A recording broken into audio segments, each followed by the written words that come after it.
People were packing up and leaving the beach, wiped out from hours of soaking in the sun and playing in the waves, as I started out on the flat north-south road.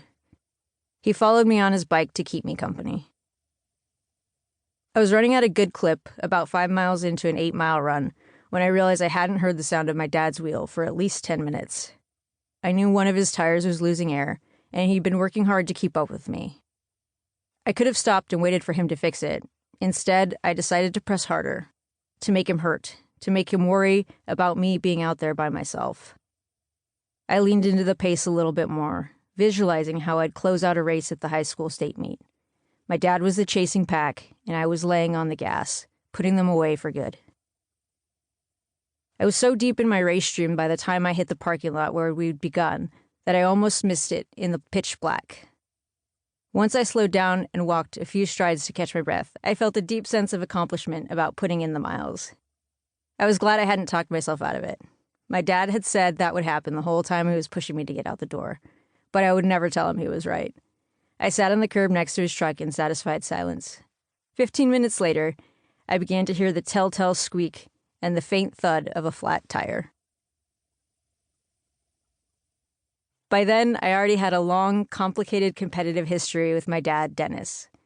Growing up, my older sister, Natalie, and I were required to play sports year-round so that we'd be too busy to get in trouble, insulated from a world our parents viewed as full of bad influences and dangerous pitfalls. We didn't have the luxury of taking a season off for fear that we'd become lazy, and we were expected to be willing to try it all.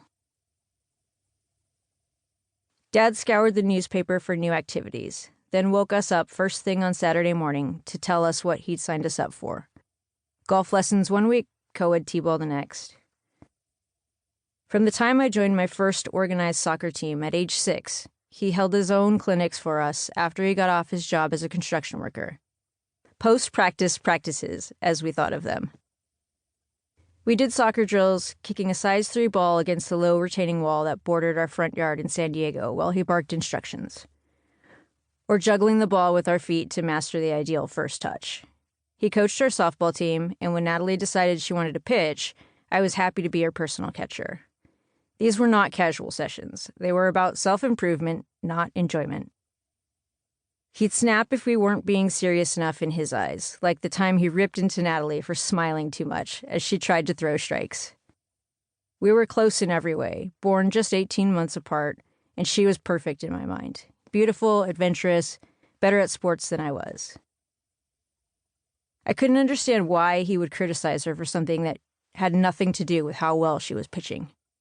I hunkered down, hiding behind my catcher's mask, thinking, what level of fun are we allowed to have? He wouldn't let it go and kept antagonizing her all evening. I had learned not to argue.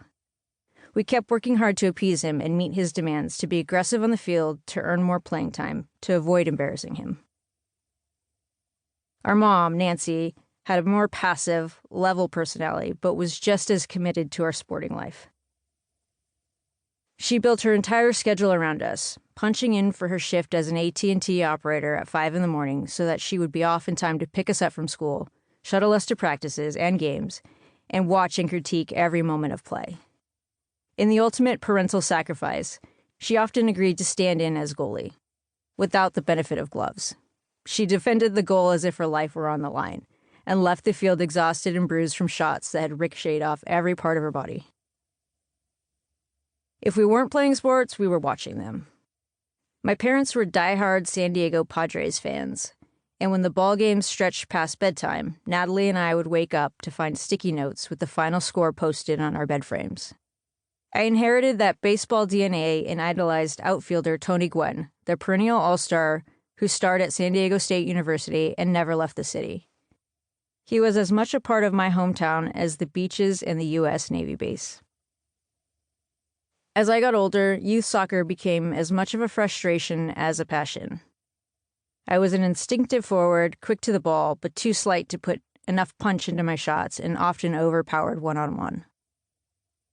If I didn't hold my own when things got physical, I'd be on the ground and soon on my way to warm the bench. You have to play bigger than you are, coaches told me. Believe you're bigger. It was my first taste of being labeled an underdog, a tiny finesse player.